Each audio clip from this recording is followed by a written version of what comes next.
புதுசா வந்திருக்க லேபர் லா உங்க டேக் ஹோம் சாலரிய கம்மி பண்ணிருக்கு. ஆனா அது உங்களுக்கு லாஸ் இல்ல, கெயின் தான். இந்த புது அப்டேட்னால வேற என்னெல்லாம் மாறி இருக்குன்னு டீடைல்டா ஃபர்ஸ்ட் ஒன் பாத்தீங்கன்னா ஃபார்மலைசேஷன் ஆஃப் எம்ப்ளாய்மெண்ட். அதாவது இனிமேல் கம்பெனிஸ் உங்களை ரெக்ரூட் பண்ணும்போது கம்பல்சரியா ஆஃபர் லெட்டர்ஸ் கொடுக்கணுங்க. இதனால டிரான்ஸ்பரன்சி இம்ப்ரூவ் ஆகுறது மட்டும் இல்லாம உங்களுக்கு ஒரு ஜாப் செக்யூரிட்டியும் இருக்கும். அண்ட் இது எம்ப்ளாய்மெண்ட் ஹிஸ்டரியும் ப்ராப்பரா ட்ராக் பண்றதுக்கு ஹெல்ப் பண்ணும். ரெண்டாவது social security coverage. Gig and platform ஒர்க்கர்ஸ்க்கும் இனிமேல் பிஎஃப், கிராஜுட்டி, இன்சூரன்ஸ் மாதிரியான சோஷியல் செக்யூரிட்டி பெனிஃபிட்ஸ் கிடைக்க போகுதுங்க. மூணாவது மினிமம் வேஜஸ். அதாவது ஒரு செக்டர்ல ஒர்க் பண்ணும்போது குறைந்தபட்சமா இவ்ளோ சம்பளமாச்சு கொடுக்கணும் அப்படின்னு சொல்லி செட் பண்றது. பழைய லா படி பாத்தீங்கன்னா ஸ்கெட்யூல்ட் இண்டஸ்ட்ரீஸ் அண்ட் எம்ப்ளாய்மெண்ட்ஸ்க்கு மட்டும் தான் இந்த மினிமம் வேஜஸ் ரூல் அப்ளை ஆயிட்டு இருந்துச்சு. ஆனா இனிமேல் இத ஒரு ஸ்டாட்யூட்டரி ரைட்டா மாத்திட்டாங்க. சோ எல்லா எம்ப்ளாயிஸ்க்கும் இந்த மினிமம் வேஜஸ் ரூல்ங்கிறது அப்ளை ஆகுங்க. நாலாவது பிரிவென்டிவ் ஹெல்த் கேர். 40 வயசுக்கு மேல உள்ள எம்ப்ளாயிஸ்க்கு வருஷத்துக்கு ஒரு வாட்டி ஃப்ரீ ஹெல்த் செக்அப் கம்பெனியோட காசுல கண்டிப்பா கொடுக்கணுங்க. அஞ்சாவது டைம்லி வேஜஸ்.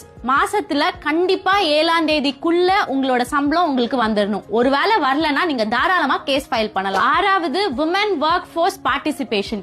இனிமேல் எல்லா விமென்ஸும் அவங்களோட சம்மதத்தோட நைட் ஷிஃப்ட்ல ஒர்க் பண்ண முடியுங்க. அவங்களுக்கு தேவையான ப்ராப்பர் சேஃப்டி மெஷர்ஸ் கண்டிப்பா எம்ப்ளாயர்ஸ் அமைச்சு கொடுக்கணுங்க. ஏழாவது விஷயம் இஎஸ்ஐசி கவரேஜ். பழைய லா படி பாத்தீங்கன்னா இன்சூரன்ஸ் கவரேஜ்ங்கிறது நோட்டிஃபைட் ஏரியாஸ்ல இருக்க ஹாஸ்பிட்டல்ஸ் அண்ட் சில ஸ்பெசிபிக் எம்ப்ளாய்மெண்ட்ஸ்ல இன்வால்வ் ஆனவங்களுக்கு மட்டும் தான் கொடுத்துட்டு இருந்தாங்க. இனிமேல் அப்படியெல்லாம் இல்லைங்க.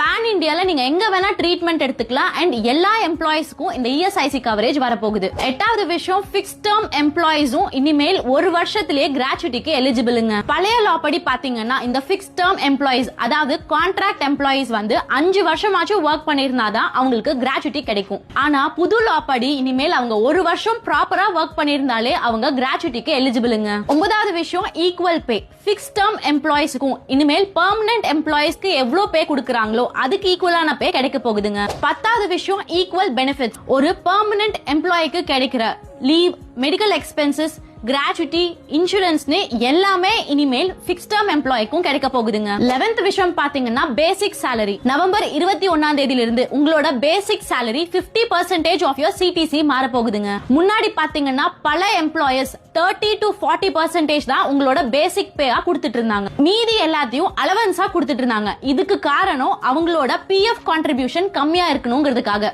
ஏன்னா பிஎஃப், கிராச்சுவிட்டி, என்பிஎஸ்னு எல்லாத்தையுமே பேசிக் பேல இருந்தா கால்குலேட் பண்ணுவாங்க. சோ எம்ப்ளாயர் சைட் கான்ட்ரிபியூஷனை கம்மி பண்றதுக்காக பேசிக் பேல கம்மி பண்ணிட்டு அலவன்ஸா நிறைய விஷயத்த கொடுத்துட்டு இருந்தாங்க. ஆனா இனிமேல் அந்த மாதிரி பண்ண முடியாதுங்க. இதுல உங்களுக்கு என்ன பிரச்சனை வரும்னா உங்க பேசிக் பே இன்க்ரீஸ் பண்ணும்போது உங்க சைடுல இருந்து பிஎஃப் கான்ட்ரிபியூஷன் இன்க்ரீஸ் ஆகும். சோ உங்களோட